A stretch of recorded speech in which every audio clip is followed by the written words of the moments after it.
ছিলেন সরাসরি রায়গঞ্জ থেকে আমাদের প্রতিনিধি ভাস্কর। কিছুক্ষণ আগে দেখিয়েছে কৃষ্ণ কল্যাণী তিনি ভোট দিয়ে গেছেন তৃণমূল প্রার্থী, আর এই মুহূর্তে আবারও আপনাদের সামনে রায়গঞ্জের ছবি তুলে ধরলেন আমাদের প্রতিনিধি। সেখানে ভোটাররা তারা কিন্তু বলছেন যে সম্পূর্ণভাবে শান্তিপূর্ণভাবে ভোট হচ্ছে সেখানে।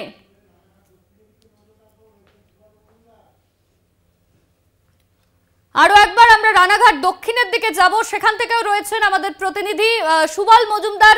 সুবল, তুমি রানাঘাট দক্ষিণে রয়েছে, তুমি একটুক্ষণ আগে যে ছবিটা দেখালে যে ভোটাররা তারা আসছেন এবং শান্তিপূর্ণভাবেই নির্বাচন হচ্ছে, সেখানে কোনো ভোটারের সঙ্গে কি কথা বলা সম্ভব এখন?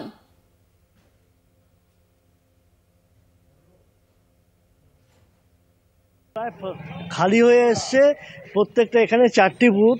সকালের দিকে যেরকম লাইন ছিল সেটা এখন দেখা যাচ্ছে না, তবে এই মুহূর্তে এক এক করে অল্প করে মানে দুজন একজন করে আসছেন, ভোট দিচ্ছেন। আমি চেষ্টা করছি তাদের সঙ্গে কথা বলার।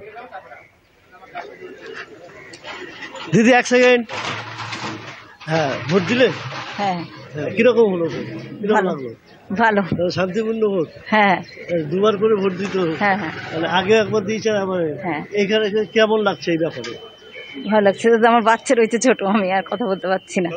ভোট দিয়ে চলে গেলেন, তার বাড়িতে বাচ্চা রয়েছে, সেই কারণে কিন্তু সে বেশিক্ষণ কথা বলতে পারলেন না। তবে খুশি তিনি, এই 1 মাসের মধ্যে দুবার ভোট দিলেন এবং খুশি মনেই ভোট দিয়ে বেরিয়ে যাচ্ছেন। এবং এখনও পর্যন্ত কিন্তু যেটা রানাঘাট দক্ষিণে সেরকমভাবে কোনো বিক্ষিপ্ত ঘটনার খবর আসেনি। সাধারণ মানুষ আসছে এবং ভোট দিচ্ছেন নির্বিঘ্নে, এইটুকু কিন্তু ছবি ধরা পড়ছে এবং কারো কোনো অভিযোগ আমরা এখনও পাইনি।